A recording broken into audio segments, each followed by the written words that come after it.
Welcome back guys. Pokemon world में काफ़ी सारे अलग अलग टाइप के मूव्स एग्जिस्ट करते हैं, जिनमें से कुछ मूव्स ऐसे भी हैं जो कि भाई पोकेमॉन वालों ने खुद बिल्कुल बैन कर रखे हैं। यानी कि भाई वो मूव बिल्कुल बैंड है, कोई भी उनको यूज़ नहीं कर सकता। आज की वीडियो में मैं तुम लोग को टॉप 10 ऐसे मूव्स के बारे में ही बताने वाला हूँ। वीडियो इंटरेस्टिंग होगी, बस एंड तक जरूर बने रहना। और हाँ, अगर सेकंड चैनल की वीडियो चेकआउट नहीं की तो जरूर करो, लिंक डिस्क्रिप्शन बॉक्स में ऊपर आई बटन में भी है। बाकी चलो अब वीडियो स्टार्ट करते हैं। Number 1, earthquake move. हम सब जानते हैं अर्थक्वेक एक काफ़ी ज़्यादा पावरफुल मूव है, और भाई लग गया ना ओपोनेंट को भाई तो बहुत ही खतरनाक डैमेज देता है। मतलब यार बिल्कुल हालत ख़राब कर देता है ओपोनेंट की। तो काफ़ी अच्छा मूव है, लेकिन इस मूव को भाई बैन कर दिया गया था बिल्कुल पोकेमॉन एनिमे से। और ऐसा हुआ था होएन के एक एपिसोड के बाद से। वो एपिसोड है शेकिंग आइलैंड बैटल। बेसिकली यार इस एपिसोड के अंदर काफ़ी सारे विशकैश पोकेमॉन मिलके अर्थक्वेक मूव का यूज़ करते हैं, और काफ़ी खतरनाक रहता है भाई उनका वो अर्थक्वेक मूव।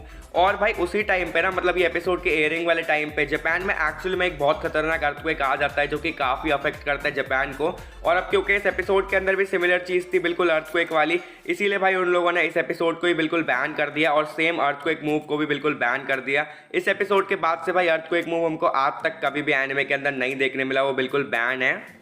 और एक्चुअली सिर्फ अर्थक्वेक ही नहीं, उससे सिमिलर मूव्स यानी कि मैग्नीट्यूड, ये भी भाई अर्थक्वेक से सिमिलर मूव है। और मैग्नीट्यूड सबको पता होगा भाई इसी को मापने के लिए होता है, यानी कि अर्थक्वेक को मापने के लिए होता है। तो इस मूव को भी कंप्लीटली बैन कर रखा है एनिमे से। और इतना ही नहीं, फिजोर मूव जो है वो भी बैन है भाई बिल्कुल एनिमे से। ये तीनों के तीनों अर्थक्वेक वाले मूव्स एकदम बैन है। नंबर 2, चैटॉट पोकेमॉन का चैटर मूव। अब ये चैटर एक ऐसा मूव है जिसको भाई किसी भी तरीके से कॉपी नहीं किया जा सकता। इसको सिर्फ और सिर्फ चैटॉट ही यूज़ कर सकता है सारे पोकेमॉन्स में से।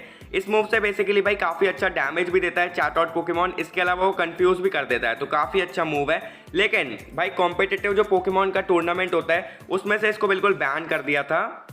मैं बताता हूँ इसको बैन करने का रीज़न क्या था। उससे पहले मैं ये बता दूँ कि भाई जो चैटॉट पोकेमॉन का ये मूव है चैटर, इस मूव में ना बेसिकली ऐसा था कि तुम अपनी ऑडियो रिकॉर्ड कर सकते हो, और वो जो ऑडियो रहेगी ना वो जितनी ज़्यादा लाउड रहेगी, जितनी तेज़ रहेगी, उतना ज़्यादा भाई डैमेज देगा ये मूव चैटॉट पोकेमॉन का। मतलब फिर तुम जब भी चैटॉट पोकेमॉन को बैटल में बुलाओगे और चैटर मूव यूज़ करवाओगे तो भाई उस टाइम जो तुमने ऑडियो रिकॉर्ड करी है वो सुनाई देगी।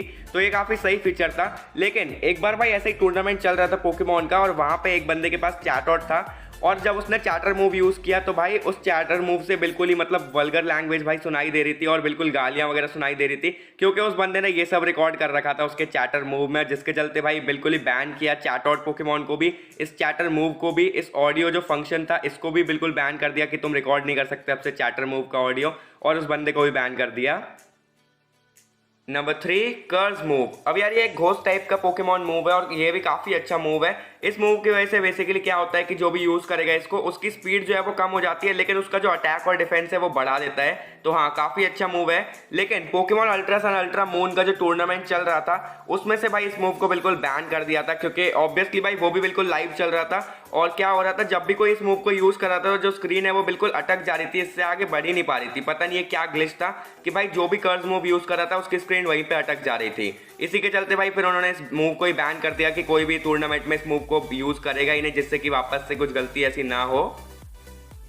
Number 4, dragon rage. ये काफ़ी पावरफुल ड्रैगन टाइप का मूव है, सबको पता होगा इस मूव के बारे में। इसको भी यार पोकेमॉन टूर्नामेंट पे से बैन कर दिया गया था। इसका कारण ये था कि बेसिकली पोकेमॉन टूर्नामेंट में एक अलग से सेक्शन होता है जहाँ पे काफ़ी कमज़ोर पोकेमॉन को लाया जाता है, यानी कि जो भी पार्टिसिपेंट्स हैं ना उन सबको 5-5 लेवल के पोकेमॉन अपनी पूरी टीम में रखने होते हैं, सारे 5 लेवल के, और उनको लड़ाना पड़ता है। तो अब यार ये वाला जो सेक्शन रहता है इसमें ऐसे मूव जैसे ड्रैगन रेज है, जो कि बिल्कुल फिक्स भाई 40 एचपी ले जाता है, मतलब यूज़ करने पे बिल्कुल 40 एचपी खा जाता है पोकेमॉन की। तो भाई 5 लेवल के पोकेमॉन्स की एचपी भाई टोटल 40 से भी कम होती है या 40 होती है। तो ऐसे पोकेमॉन भाई काफ़ी जल्दी मर जाएंगे देखा जाए तो। इसीलिए भाई उस वाले सेक्शन में इस मूव को बिल्कुल बैन कर दिया था ड्रैगन रेज को। और बाद में भाई अब तो स्वॉर्ड एंड शील्ड वाले टाइम पे आके तो भाई इसको गेम से ही निकाल दिया था। Number 5, Arora well move. ये काफ़ी अच्छा और ताकतवर मूव है, और मेनली भाई अरोरा नाइनटेल्स की वजह से ये मूव काफ़ी फेमस है। यूनाइट के अंदर भी तुमने देखा होगा, काफ़ी खतरनाक है ये मूव। तो इस मूव की वजह से बेसिकली क्या होता है, 5 टर्न्स के लिए जो भाई डैमेज है ना अपोनेंट का वो कम हो जाता है अगर तुम इस मूव को यूज़ करते हो तो। और हाँ, अरोरा वेल तभी यूज़ हो सकता है जब हेल मूव ऑलरेडी यूज़ हो।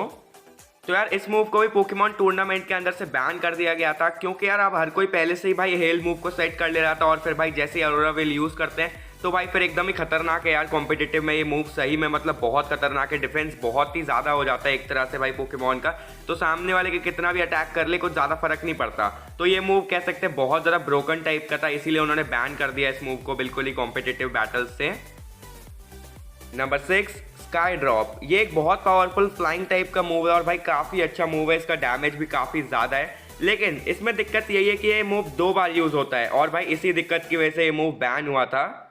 बेसिकली यार स्काई ड्रॉप मूव जो है वो एक ग्लिच की वजह से बैन हुआ था, जो कि ग्लिच आ रहा था तब जब यार अगर बैटल में 2 पोकेमॉन्स हैं और भाई एक है जिसने स्काई ड्रॉप मूव यूज़ किया है। अब यार ये मूव 2 बारी में यूज़ होता है, तो स्काई ड्रॉप करने के लिए पोकेमॉन पहले वाले टर्न में हवा में चला जाता है, और अब जो अपोनेंट पोकेमॉन है उसने अगर ग्रेविटी मूव यूज़ कर लिया। ग्रेविटी एक ऐसा मूव है जो कि भाई ऐसे मूव जो कि 2 टर्न में होते हैं जिसमें पोकेमॉन हवा में चला जाता है, उसको तुम कह सकते हो बिल्कुल बेकार कर देता है, पोकेमॉन को वापस से नीचे ला देता है ग्रेविटी मूव।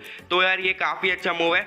तो लेकिन अगर अपोनेंट पोकेमॉन ने अगर ग्रेविटी यूज़ किया स्काई ड्रॉप वाले पोकेमॉन को नीचे लाने के लिए, तो यार ये बिल्कुल ही खराब हो जाता है और उसका गेम वहीं पे अटक जाता है। मतलब वो जो पोकेमॉन है ना वो बिल्कुल हिल ही नहीं पाता जिसने ग्रेविटी यूज़ किया है, क्योंकि सामने वाला पोकेमॉन जब तक नॉक नहीं हो जाता, जब तक मर नहीं जाता या फिर उसको कोई स्टेटस कंडीशन नहीं लग जाता, तब तक यार वो हिल ही नहीं सकता वो वाला पोकेमॉन जिसने ग्रेविटी यूज़ किया है। तो ये बहुत ही तगड़ा ग्लिच था जिसके चक्कर में इस मूव को बिल्कुल ही बैन करना पड़ा था स्काई ड्रॉप को। नंबर 7 डार्क वॉइड मूव, ये काफ़ी पावरफुल मूव है जो कि सिर्फ डार्कराई पोकेमॉन ही लर्न कर सकता है। अब ये इतना खतरनाक मूव है कि भाई ऑलरेडी डार्कराई को बैन कर रखा है पोकेमॉन टूर्नामेंट से, ताकि ये मूव ना यूज़ कर पाए भाई कोई टूर्नामेंट में। लेकिन जेन 6 यानी कि कालोस में भाई परमिशन मिल गई स्मेरगल पोकेमॉन को कि वो स्केच की मदद से यूज़ कर सकता है इस मूव को, जिसके बाद भाई टूर्नामेंट में बिल्कुल ही मतलब खतरनाक तबाही मच गई भाई इस मूव की वजह से, क्योंकि भाई स्मेरगल इसको यूज़ कर पा रहा था और ये बहुत तगड़ा मूव था। फिर इसीलिए उनको बैन ही करना पड़ा भाई डार्क वॉइड को, और वापस से भाई मतलब फिर उन्होंने परमिशन छीन ली कि भाई स्मेरगल नहीं यूज़ कर सकता फिर उस मूव को।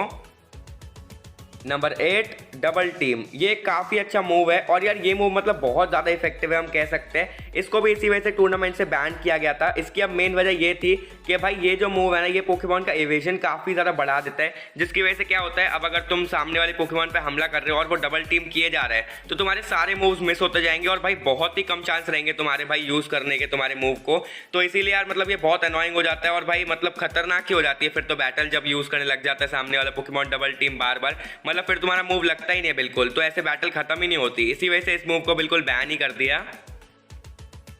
नंबर 9 हॉर्न ड्रिल मूव, ये एक बहुत ही ज़्यादा खतरनाक पावरफुल सा मूव है। तुम कह सकते हो ये एक 1 हिट KO मूव है, यानी कि अगर एक बार पोकेमॉन को लग गया फिर तो भाई पोकेमॉन की छुट्टी हो जाती है, हार ही जाता है पोकेमॉन। लेकिन हाँ ये लगने के चांसेस थोड़े कम होते हैं इस मूव के, लेकिन अगर लग गया फिर तो भाई कंफर्म है पोकेमॉन का मरना। इसी वजह से इस मूव को बैन कर रखा है पोकेमॉन टूर्नामेंट्स में से, क्योंकि भाई फिर प्लेयर्स की जो स्ट्रैटेजी रहती है वो बिगड़ जाती है अगर भाई सामने वाले बंदे के पास ऐसा कोई मूव हो जो 1 हिट KO कर दे। इसीलिए यार ऐसे टाइप के मूव्स को बिल्कुल बैन ही कर रखा है जो 1 हिट KO करते हो, और उन्हीं में से एक मूव है भाई ये वाला हॉर्न ड्रिल, इसको भी बैन कर रखा है। नंबर 10 शीर कोल्ड, ये एक आइस टाइप का मूव है और ये भी भाई एक 1 हिट KO मूव है जो कि भाई एक ही बार में पोकेमॉन का सफाया कर देता है।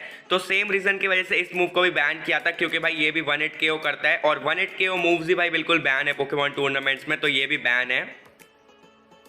वीडियो पसंद आई है तो लाइक कर देना, चैनल पर ने सब्सक्राइब नहीं किया तो सब्सक्राइब करो और बेल आइकन जरूर दबा देना। इसके अलावा हाँ आज एक पोके क्विज भी है, तुमको बताना है कि जो सरीना की मॉम है, सरीना की मम्मी है, वो क्या करती हैं, कमेंट्स के अंदर जरूर बताना। बाकी मिलूंगा अगली वीडियो में, बाय बाय।